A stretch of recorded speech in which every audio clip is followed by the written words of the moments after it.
Hey guys, welcome back to Ravenclaw Reads. I'm Courtney, and today I'm going to do a different type of video.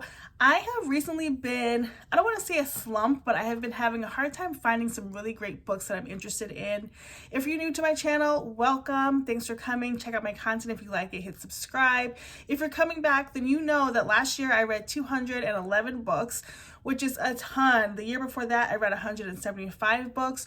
So in 2 years, I've read so many books, and I almost feel like I'm out of books that I really enjoy reading. So I'm trying to expand my palette of books and change up books from my comfort zone so that I can find more things to read. But in the meantime, I thought I might go down a little trip of books that I have read that are 100% worth rereading. So I have some physical books. And then of course I am an avid e-reader, so I'll show you some books on my e-reader that I would 100% reread.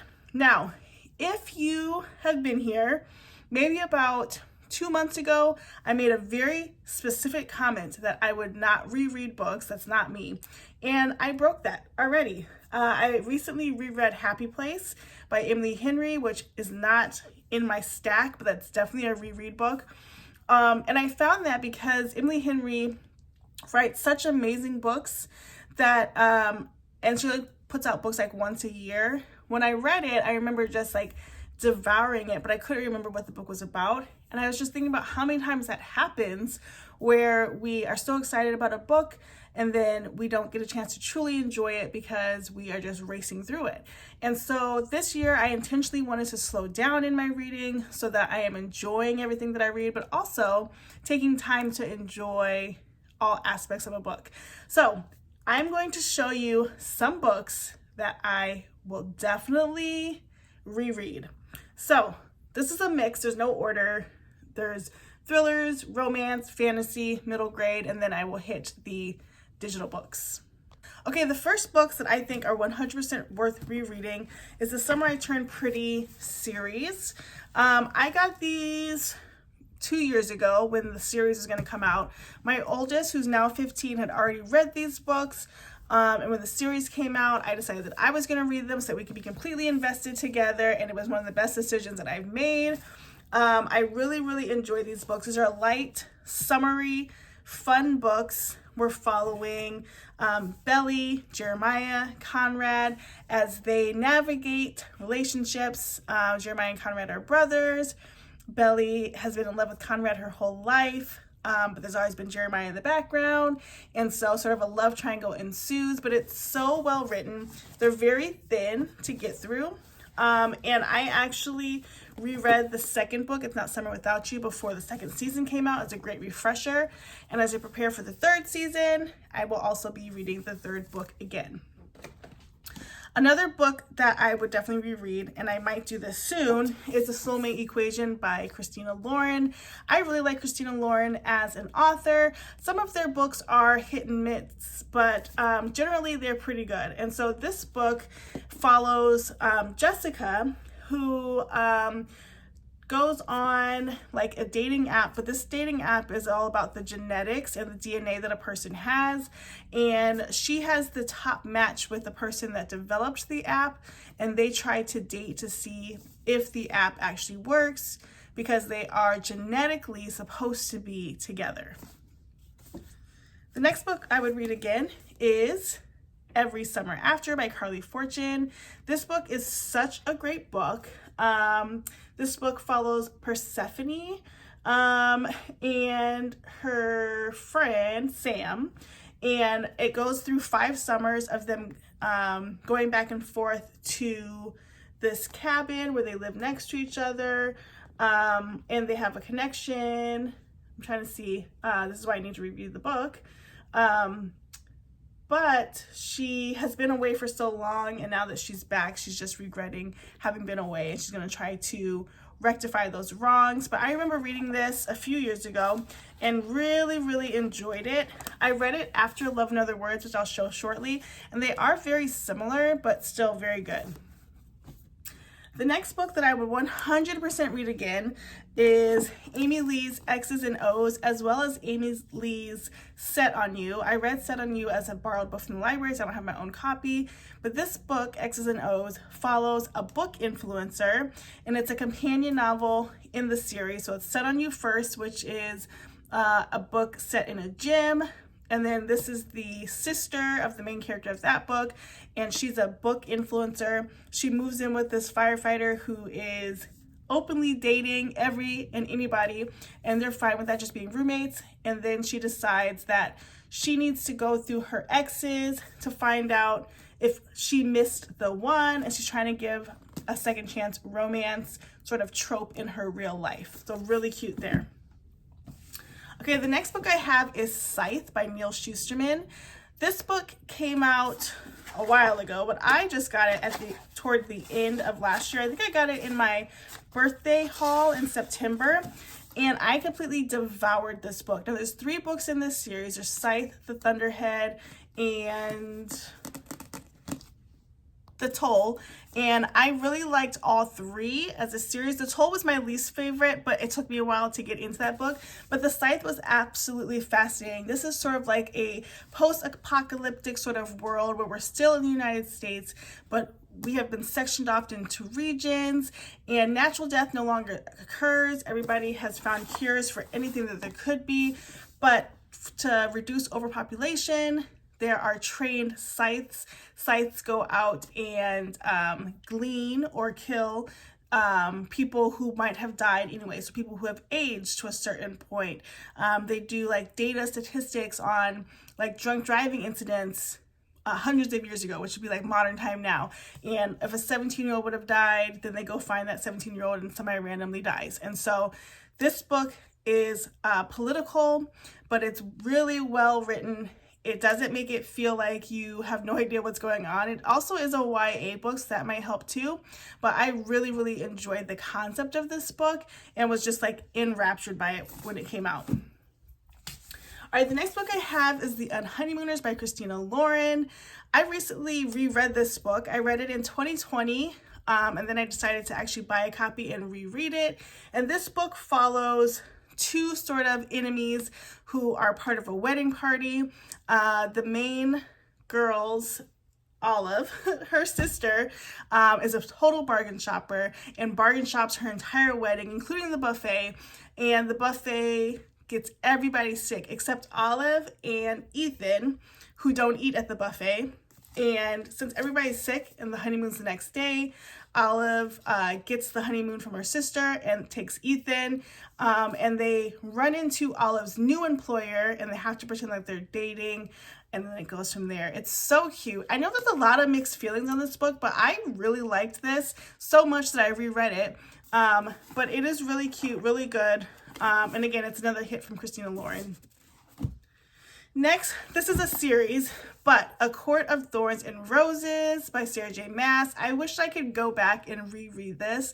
Since reading ACOTAR, the entire series, I have tried to read other books from Sarah J. Maas, and it doesn't hit the same. I DNF'd the Throne of Glass series at book 6, and I am listening to Crescent City now. That's pretty good, but I'm listening to it. I didn't read it, or read it with my eyeballs.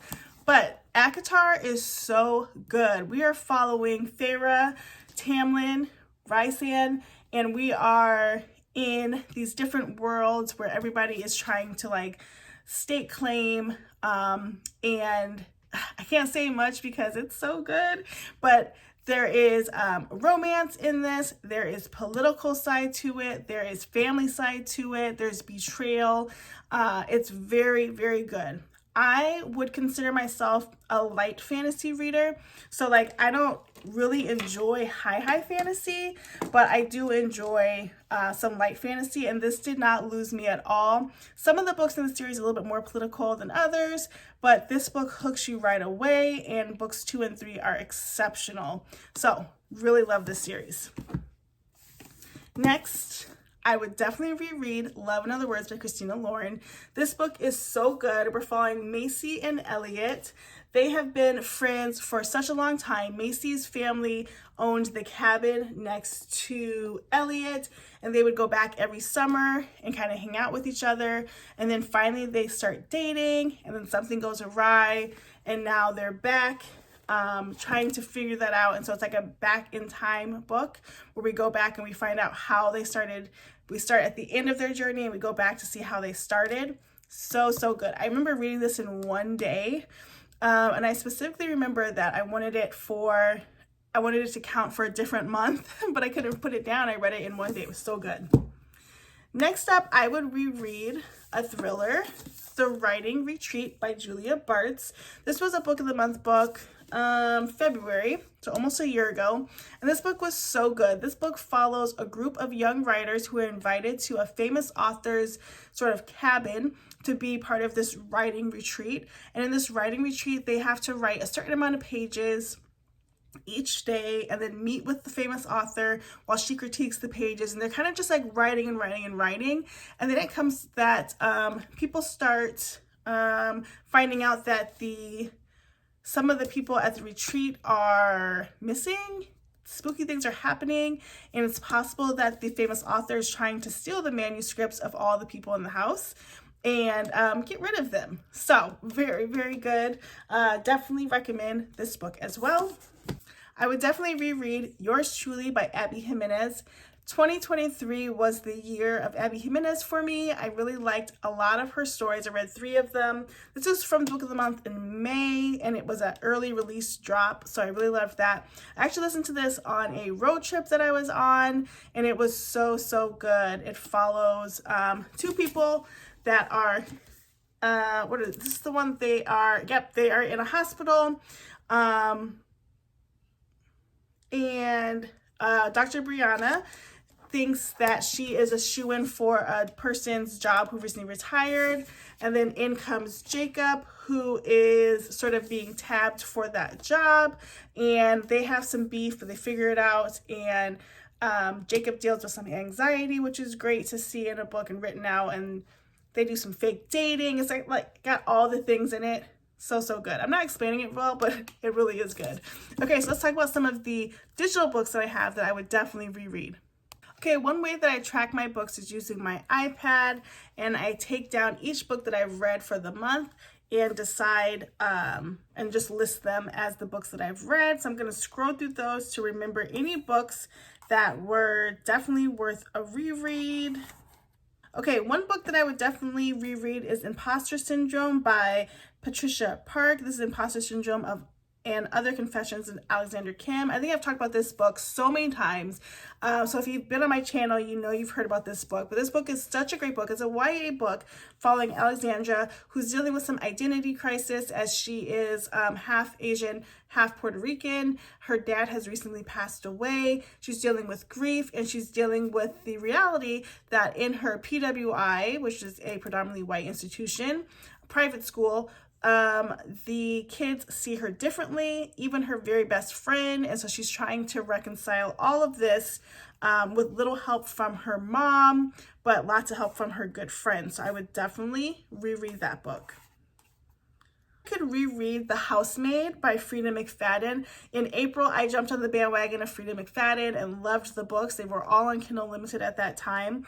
And The Housemaid's Secret was good too, but The Housemaid was so good and so original that I really enjoyed it. And The Housemaid, we're following a maid nanny who comes into a house that is a little bit off. She stays in a attic upstairs.